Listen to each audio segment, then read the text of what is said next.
Assalamualaikum warahmatullahi wabarakatuh. Apa kabar, sahabat Wahyu semuanya? Alhamdulillah, malam ini kita bisa berjumpa kembali dalam acara Bincang Bersama Sahabat Wahyu. Nah, langsung saja, malam ini kita undang narasumber yang sudah tidak asing lagi. Beliau adalah Bang Rocky Almaroki. Assalamualaikum, Bang Rocky. Waalaikumsalam warahmatullahi wabarakatuh. Bung Wahyu, apa Eh, kabar? Alhamdulillah baik, Bang Rocky. Bang Rocky sehat? Keluarga semua Alhamdulillah, sehat, Bang Rocky? alhamdulillah sehat-sehat. Nah, Bang Rocky, insya Allah kita malam ini ingin membahas tentang mural dihapus, rakyat terurus. Untuk itu sebenarnya mural-mural ini kan belakangan ini sering muncul gitu. Kita ketahui di bulan Juli kemarin ada tulisan mural yang bertuliskan Tuhan aku lapar muncul di Citayam. Kemudian ini menjadi fenomenal. Kemudian dihapus oleh aparat itu pada akhir bulan Juli juga. Kemudian di Jakarta Pusat juga muncul mural baru lagi yang itu kalau nggak salah di tanggal 24 Agustus dengan tulisan itu kami lapar Tuhan. Nah, kemudian mural tersebut dihapus juga. Nah, maraknya mural-mural ini kemudian menjadikan apa ya masyarakat itu dalam posisi apa? Apakah ini positif atau negatif gitu kan? Nah, nanti kita bahas di kedepannya. Nah, kemudian yang menarik lagi Bang Rocky di Yogyakarta itu ada aksi yang bertajuk Gejayan Memanggil. Nah, jadi mengajak para seniman untuk mengikuti lomba mural, Bang Rocky, dan itu eh, prakarsai sama Pak Mimin Muralis. Nah, beliau itu menyampaikan bahwa eh, dalam lomba mural ini barang siapa yang cepat mendapatkan respon atau dihapus oleh aparat akan mendapatkan nilai lebih karena hal itu menunjukkan tidak ada apresiasi atau pemerintah tidak merespon dengan kebijakan yang jelas. Nah, misalkan mengenai undang-undang karantina dan memenuhi kebutuhan rakyat. Nah, bahwa Mimin Muralis juga menambahkan mural yang cepat dihapus merupakan estetika perlawanan dan menunjukkan bahwa pemerintah mengalami kepanikan, ketakutan bahwa rakyat sudah dikelabui dengan berbagai cara. Nah, ini apa tanggapan Bang Rocky dengan apa ya fenomena mural yang terjadi belakangan ini, Bang Rocky? Ya, maraknya mural itu sebenarnya menggambarkan suasana kebatinan masyarakat, Hmm. suasana kondisi sosial kehidupan masyarakat yang sesungguhnya. Kalau tadi disampaikan ada mural yang mengatakan Tuhan aku lapar gitu. Sebenarnya kalau seandainya mereka menyampaikan dengan lewat saluran lembaga-lembaga politik yang ada itu cukup, tentu tidak akan terbit mural-mural yang aneh-aneh itu. Gitu. Jadi karena terbitnya mural itu menunjukkan ada sumbatan saluran-saluran suara rakyat kepada penguasa yang tertutup, tersumbat dan tidak sampai atau mungkin didengar tapi tidak direspon dengan baik sehingga akhirnya apa muncul mereka menyampaikannya di tembok gitu ya, di mural gitu. Dan kenapa tulisannya tadi menyatakan kepada Tuhan aku lapar gitu. Kok tidak mengatakan Pak Presiden aku lapar gitu atau penguasa aku lapar kan begitu ya harusnya ya. Mungkin itu wujud apa ya sudah hopeless mungkin merasa bahwa kalaupun aku mengatakan wahai penguasa aku lapar mungkin juga tidak didengar atau mungkin malah tersinggung sehingga ya mending melapor kepada Tuhan lah. Kalau melapor kepada pimpinannya atau penguasanya tidak didengar lagi, dia melapornya kepada Tuhan atau mengadunya kepada Tuhan. Gitu. Sehingga muncullah Tuhan aku lapar. Nah ini menurut saya semestinya kalau saluran-saluran politik, wakil-wakil rakyat itu bekerja dengan baik, penguasanya juga melayani dengan baik, mural seperti itu tidak akan muncul gitu. Mungkin yang muncul kalau tentu yang muncul mural-mural yang bagus misalnya Tuhan aku kenyang atau Tuhan aku senang gitu. Nah, misalnya gitu ya.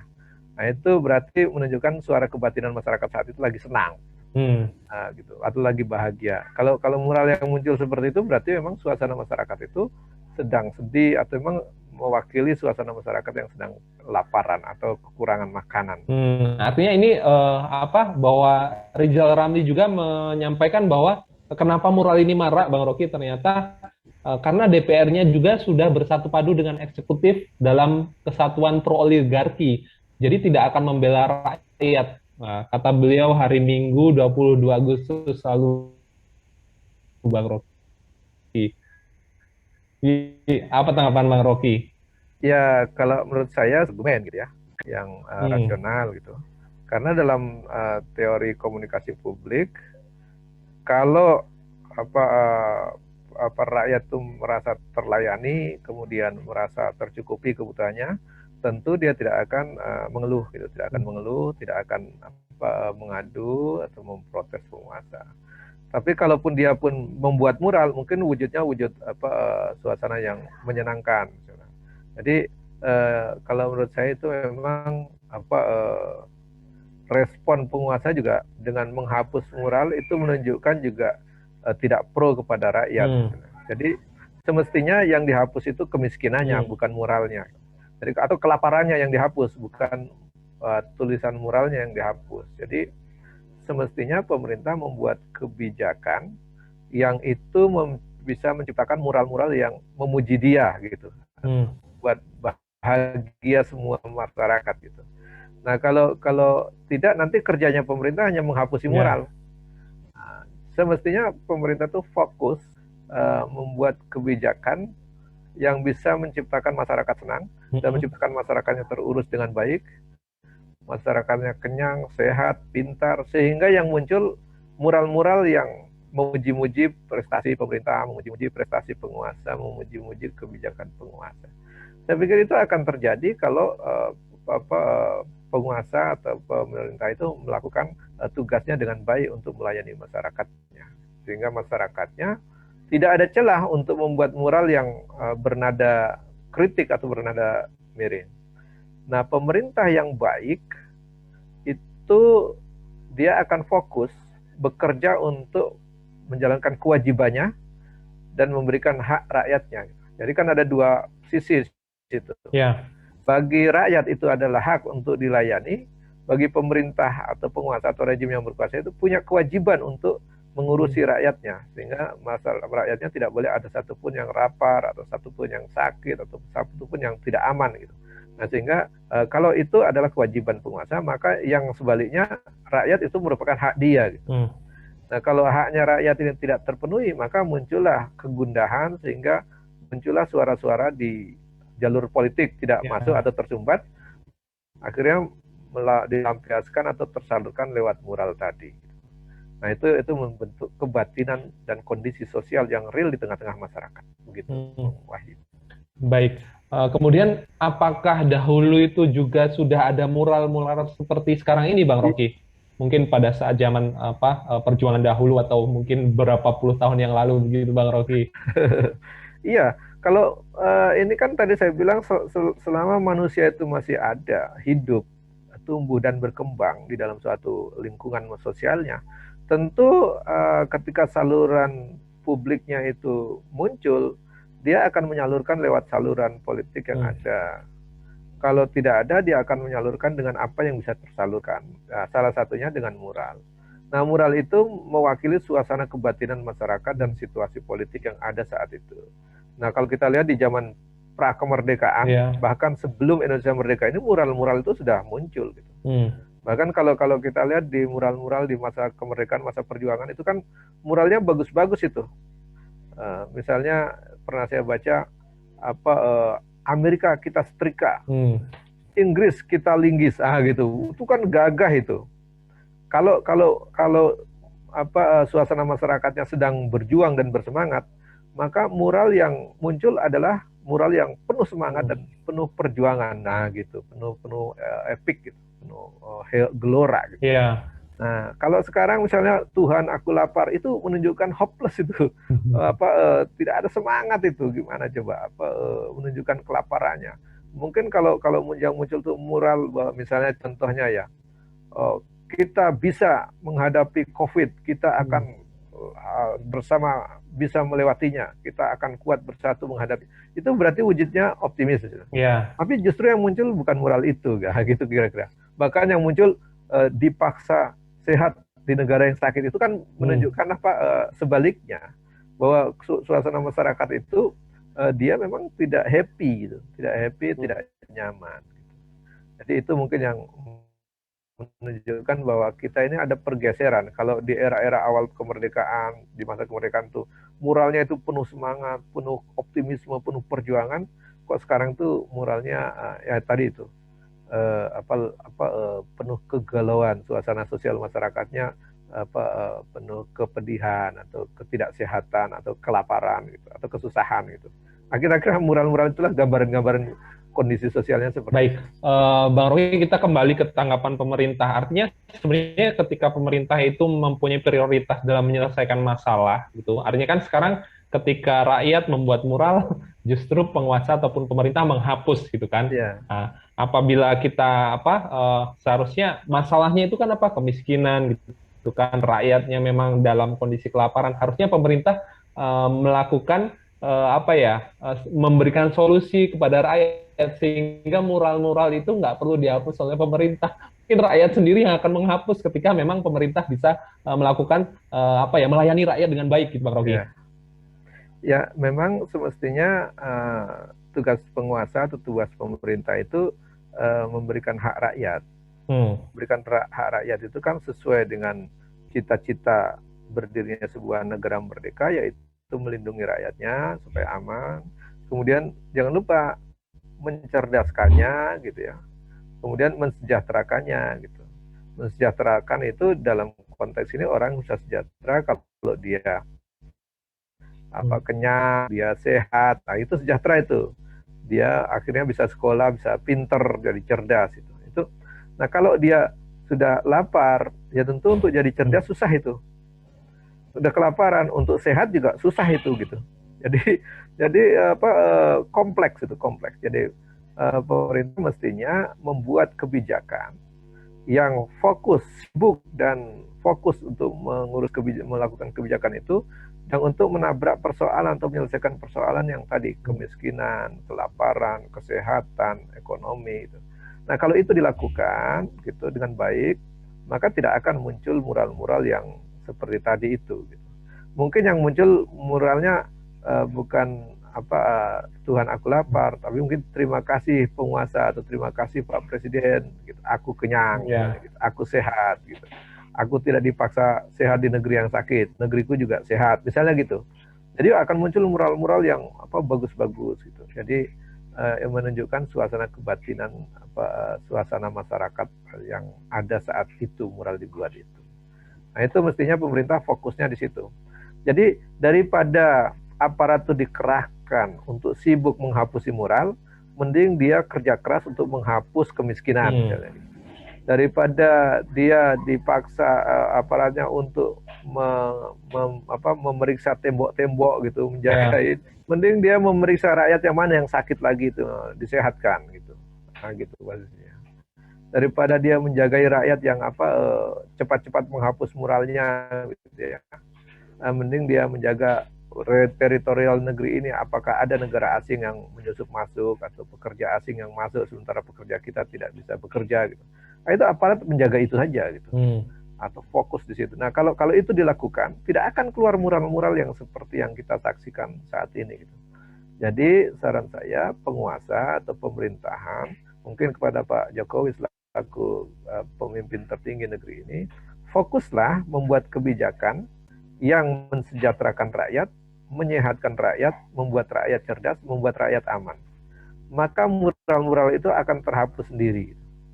Kalaupun ada mereka yang ingin mengkritik, ketika pemerintah itu melakukan tugasnya dengan baik, hak-hak rakyat terpenuhi semua, mereka akan kesulitan mencari bahan untuk mengkritik itu. Nah, gitu. Jadi kalau pemerintah yang baik itu, dia akan bekerja dengan baik sehingga rakyat susah untuk mengkritiknya. Siapapun susah mencari bahan untuk dikritik. Nah, kalau bekerjanya tidak baik, prestasinya buruk, maka bahan kritik itu luar biasa banyaknya gitu.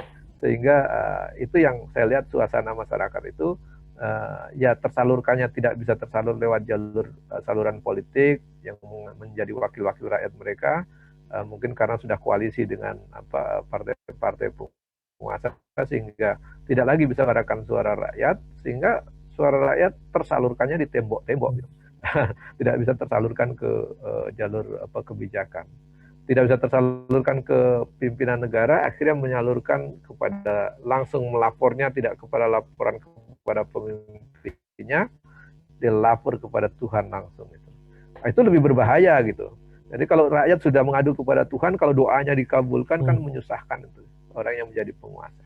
Saya Nah, pikir Bang begitu, Rocky, Wahyu. sebenarnya idealnya pemerintah itu dalam menanggapi mural ini seperti apa, Bang Rocky? Apakah memang pemerintah itu berhak menghapus sampai melakukan pidana ya, di penjara begitu? Seperti Ya apa seharusnya, Bang kalau Rocky? kalau pendekatannya ingin Hmm. menegakkan hukum, pendekatannya hanya pendekatan legal formal gitu. Nah, bisa dicarikan pasal-pasal untuk menjerat para pelaku Hmm. itu. Bisa berbagai versi gitu. Ya mungkin dengan pasal mengganggu ketertiban misalnya gitu ya. Atau dianggap tidak sopan gitu. Dianggap Hmm. menyalahi aturan perda misalnya gitu. Dianggap melanggar etika gitu, dianggap mengganggu keindahan kota Ya. dan seterusnya lah. Bisa dicarikan aturan-aturan itu untuk memusuhi, menjerat atau memenjarakan bahkan para pembuat mural itu. Tetapi sebagai penguasa, sebagai pemimpin, semestinya pendekatannya kepada rakyat itu bukan pendekatan menghukum, bukan pendekatan untuk memenjarakan. Apa bedanya dengan penjajah kalau kerjanya hanya ingin memenjarakan orang gitu. Jadi kan tugas pemerintah itu harus kembali kepada tugas pokoknya, melindungi. Jadi bukan memenjarakan itu ya, Hmm. melindungi segenap bangsa dan seluruh tumpah darah. Kemudian memajukan kesejahteraan umum, kesejahteraannya harus dimajukan gitu. Jadi pendekatan dilihat tuh, oh kalau ada orang yang mengaku kelaparan, cepat, bisa nggak disejahterakan dengan cepat. Kemudian mencerdaskan, menyehatkan dan seterusnya. Nah itu kalau dia bisa meresponnya dengan tepat, maka tadi ya tidak perlu ada yang dipenjara gara-gara mural. Dan jangan sampai sesama anak negeri ini hanya tugasnya ingin memenjarakan sesama anak negeri juga. Kalau dulu penjajah itu menangkap anak negeri ini karena memang belum merdeka, dianggap kalau mengkritik penjajah langsung ditangkap kan, langsung dipenjara.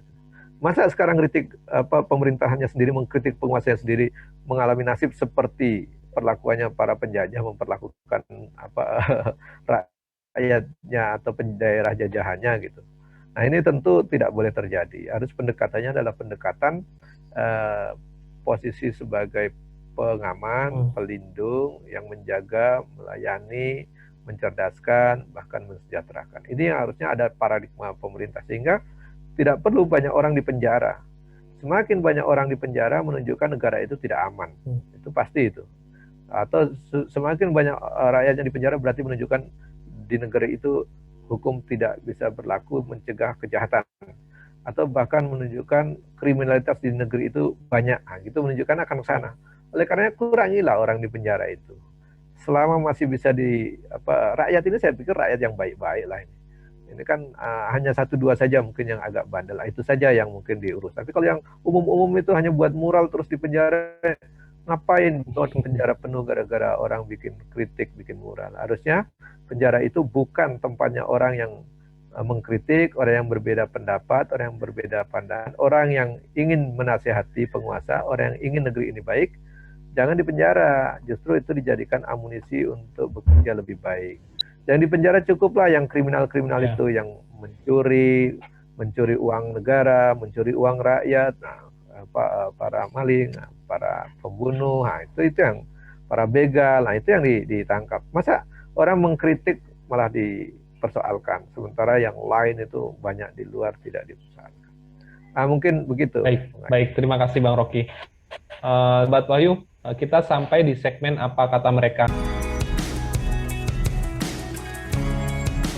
Ini ada sahabat Wahyu, Mas Doni. Begini Bang Rocky, ketika ada mural Tuhan kami lapar gitu kan, seharusnya daripada si pembuat mural ini menghabiskan waktu, menghabiskan cat, kemudian nanti dipermasalahkan, lebih baik hal-hal itu digunakan untuk hal yang lebih positif ataupun biaya untuk hal-hal tersebut digunakan ya untuk makan si pembuat mural itu gitu Bang Rocky. Bagaimana menanggapi pertanyaan-pertanyaan seperti ini Bang Ya, Rocky? itu argumentasi logis juga Hmm. gitu, bahwa kalau kalau dia merasa lapar gitu ya, kenapa dia beli cat untuk membuat Hmm. mural, bukan beli beras untuk dimakan gitu. Nah, ini yang tadi saya bilang mural itu kan bukan suara satu orang Hmm. gitu. Saya bilang mural itu menunjukkan suasana kebatinan masyarakat. Mungkin dia punya uang untuk beli cat, bisa diubah menjadi beli beras, bisa makan dia kenyang. Ya. Tetapi dia melihat kok banyak orang yang lapar juga gitu. Hmm. Banyak orang yang tidak terurus atau kurang makan gitu, atau kurang gizi gitu. Maka dia berpikir, ini kan saya menyuarakan bukan suara saya sendiri gitu. Jadi suaranya banyak orang nih, termasuk suara rakyat yang lain gitu. Sehingga menurut saya itu kenapa mural itu bisa terjadi itu karena suasana kebatinan bersama kehidupan sosial masyarakat. Begitu dia buat mural, terus masyarakat di sekitar kan mengaminkan gitu, Hmm. mengaminkan mengaminkan dan persetujuannya adalah apa? Tidak menghapus mural Hmm. itu, Ya. nah, kan dia merasa bahwa oh itu mewakili suara saya tuh, Tuhan aku lapar, itu mewakili suara saya Hmm. kan gitu ya, sehingga dia tidak seandainya kalau orang itu semua di situ tidak terwakili, pasti mereka sendiri yang marah dan akan menghapus Hmm. mural itu. Jadi masyarakat situ akan marah, ini tidak sesuai dengan Ya. kondisi kita gitu. Nah jadi kalau pemerintah itu ingin mural itu terhapus, buat aja masyarakat itu sebaik-baiknya, Hmm. nyaman-nyamannya, sesejahtera mungkin. Jika kalau ada mural yang tidak menggambarkan kesejahteraan masyarakat di situ, mereka sendiri yang akan tersinggung dan marah untuk menghapusnya. Jadi tidak perlu mengerahkan Hmm. aparat untuk menghapusnya. Aparat itu dikerahkan untuk membuat kebijakan, melayani rakyatnya, mengerjakan kewajiban-kewajiban negara supaya hak-hak rakyat itu bisa terpenuhi. Nah, situ alur berpikirnya itu semestinya begitu. Jadi kalau tadi malah dikritik bahwa Anda seharusnya beli Hmm. beras bukan bikin mural. Nah, itu kalau beli beras kan yang kenyang cuma dia gitu. Dia hanya melaksanakan kewajibannya, itu termasuk egois. Satu sisi dia tidak tidak menjadi warga negara yang baik untuk mengingatkan penguasanya atau mengingatkan pemimpinnya gitu. Ya dengan membuat mural, karena mungkin dia tidak bisa menyalurkan lewat Hmm. wakil rakyatnya sudah berkoalisi juga dengan partai-partai penguasa gitu ya, sehingga dia merasa wah saya menyalurkan kemana, tidak ada yang tersalurkan, dia buatlah mural itu. Dengan itu dia sudah berkontribusi untuk menyampaikan aspirasi sebagian rakyat yang ada di situ, dan juga dia sebagai warga negara yang baik dia sudah mengkritik penguasa untuk ini loh, ada warning loh, Hmm. ada rakyat sebagian yang merasa belum kenyang gitu, atau merasa ada persoalan kelaparan, atau merasa ada persoalan kesehatan gitu. Kan faktanya itu yang apa dipaksa, mural mengatakan dipaksa sehat di negeri yang sakit, itu kan faktanya memang saat itu suasana itu memang rumah sakit Ya. pada penuh misalnya gitu, terus nyari oksigen aja susah gitu, Betul. dan seterusnya, sarana kesehatan Batas. terbatas, di mana apa namanya apa aparat kesehatan, tenaga medisnya juga banyak yang sakit, Ya. bahkan mungkin korban juga yang meninggal ya kan gitu.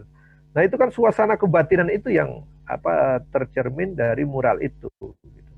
Sehingga begitu lihat mural itu harusnya sebagai pemerintahan yang baik, kalau memang pemerintahan itu baik, dia langsung menangkap pesan itu. Hmm. Bahwa sebenarnya tanpa mural pun seharusnya dia sudah menangkap pesan kalau saluran politik masyarakat itu jalan gitu. Jadi misalnya wakil-wakil rakyatnya jalan, pimpinan-pimpinan politiknya itu mengerti bahwa situasi seperti itu dan mereka peduli dengan kewajibannya, maka dia akan mengurus rakyatnya. Nah kalau tadi, maka pendapat seperti tadi itu sama dengan kalau betul itu dilakukan oleh penguasa, penguasa justru mengkritik orang yang mengkritiknya. Nah, itu. Hmm. Jadi semestinya jangan menyibukkan diri mengkritik orang yang mengkritik, tetapi kritik itu diambil sebagai energi untuk memberikan pelayanan terbaik. Nah, gitu. Sehingga tidak ada lagi celah untuk bisa dikritik. Nah, gitu kalau logika berpikir Ya. pemerintah yang baik itu.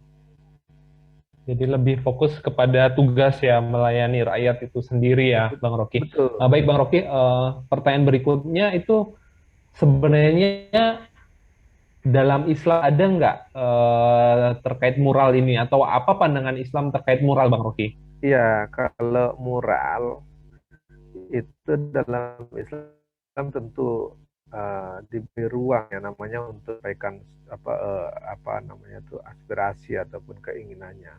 Jadi sepanjang ada beberapa catatan, ya tentu boleh yang mengandung pornografi misalnya, itu kan larangan ya. Tidak juga menggambar makhluk yang bernyawa, karena itu juga ada larangannya gitu. Tapi kalau sekedar tulisan, gambar pemandangan, gambar suasana kesedihan masyarakat, Kritik. gambar suasana kritik, tulisan untuk mengingatkan penguasa, memberikan nasihat, itu dalam pandangan Islam melakukan kritik itu bukan sekedar hak gitu, tapi merupakan kewajiban. Nah, gitu. Ini ada berbeda ya. Dalam pandangan negara demokrasi sekuler, orang atau rakyat menyampaikan pendapat itu dianggap hak gitu. Melakukan kritik kepada pemerintah dianggap hak gitu. Menyampaikan pendapat kepada pemerintah dianggapnya hak gitu. Tapi dalam Islam, orang melakukan kritik kepada penguasa, melakukan muhasabah kepada penguasa, melakukan nasihat kepada penguasa, itu bukan hak, tetapi kewajiban. Nah gitu. Nah kalau kewajiban ketika dilakukan mendapatkan pahala, jika ditinggalkan mendapatkan dosa. Jadi kalau melihat penguasa membuat kebijakan yang tidak tepat atau keliru, bahkan bertentangan dengan norma-norma agama, bahkan kebijakannya zalim misalnya, maka tidak boleh diam. Karena berdiam terhadap kezaliman itu sama dengan bermaksiat, sama dengan zalim juga gitu. Maka minimal dia berbicara untuk memberikan kritik, memberikan saran, memberikan nasihat. Dengan memberikan nasihat itu, kalau tidak bisa lewat saluran politik yang ada, tentu bisa dengan suara menyampaikan kepada orang-orang yang terdekatnya, atau menyampaikan tadi, kalau memang tidak bisa lagi ke WA, ke sosmed, akhirnya ke wall, gitu, ke tembok gitu. Jadi menurut saya itu di dalam Islam semua terjaga ya, terlindungi, terjaga, dibolehkan, bahkan mengkritik itu bukan sekedar boleh, itu wajib hukumnya gitu. Jadi cuma tadi kalau membuat mural ya tentu ada kaidah dalam Islam, itu tidak boleh mengandung pornografi gitu ya.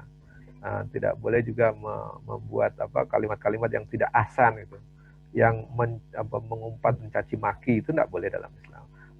Mengeluarkan nama-nama hewan itu tidak boleh juga gitu.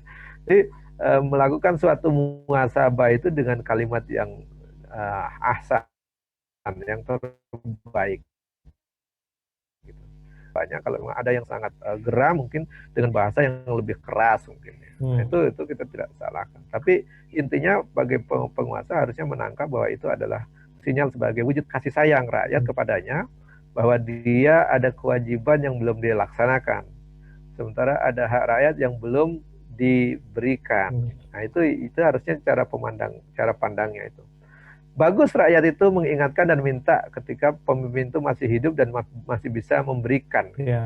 Bagaimana kalau rakyat itu nanti menuntutnya karena haknya belum terpenuhi, nanti di akhirat baru dia menuntut, kan repot sekali itu. Penguasanya udah tidak jadi penguasa lagi gitu.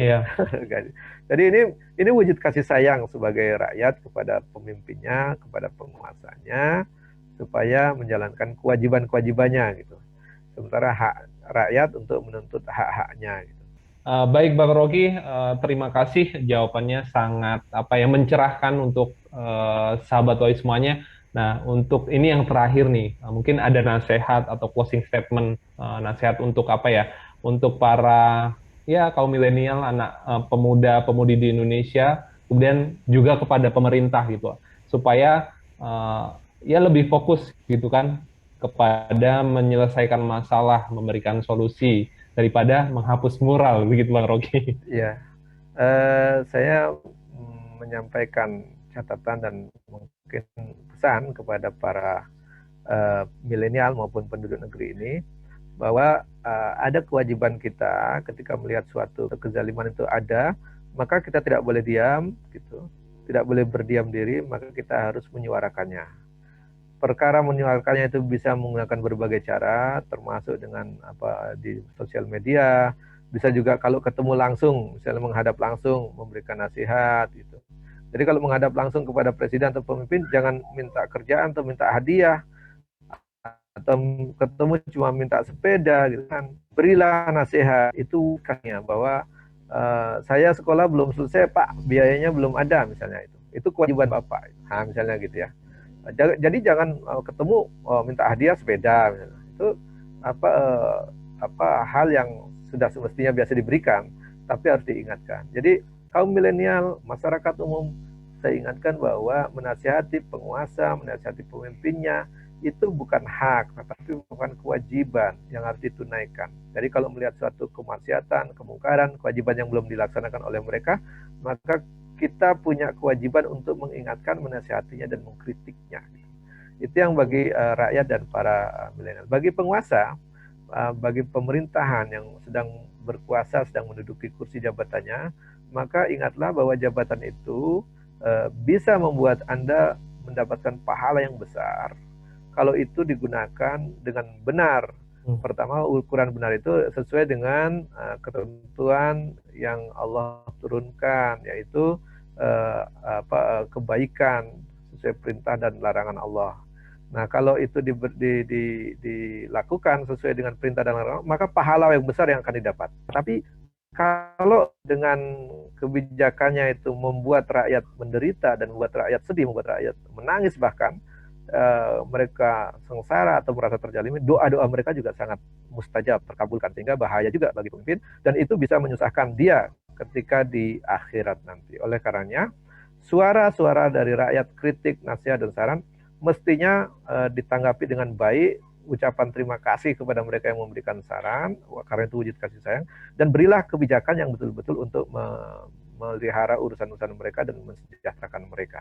Saya pikir ini ya mungkin yang bisa kita sampaikan. Tentu kurang lebihnya mohon maaf kepada para sahabat Wahyu di seluruh penjuru Nusantara. Saya mohon maaf apabila ada kata-kata yang kurang berkenan. Assalamualaikum warahmatullahi wabarakatuh. Waalaikumsalam warahmatullahi wabarakatuh. Baik, terima kasih banyak Bang Rocky. Dan kepada sahabat Wahyu, kita sudah sampai di akhir acara malam ini. Apabila ada kesalahan, kami mohon maaf, dan mudah-mudahan judul atau tema kali ini yaitu mural dihapus, rakyat terurus, bisa memberikan insight baru untuk sahabat Wahyu semua. Dan bincang bersama sahabat Wahyu insya Allah akan kembali lagi kita bertemu di episode selanjutnya. Baik, untuk itu kami berdiri dulu. Saya Wahyu Tomo selaku host untuk acara ini menyampaikan mohon maaf sekali lagi, dan kepada Bang Rocky kami ucapkan juga terima kasih banyak, dan juga sahabat Wahyu semuanya yang sudah setia mengikuti bincang bersama sahabat Wahyu sampai dengan mungkin ini episode mungkin hampir ke-50. Sampai bertemu lagi di episode selanjutnya. Assalamualaikum warahmatullahi wabarakatuh. Waalaikumsalam warahmatullahi wabarakatuh.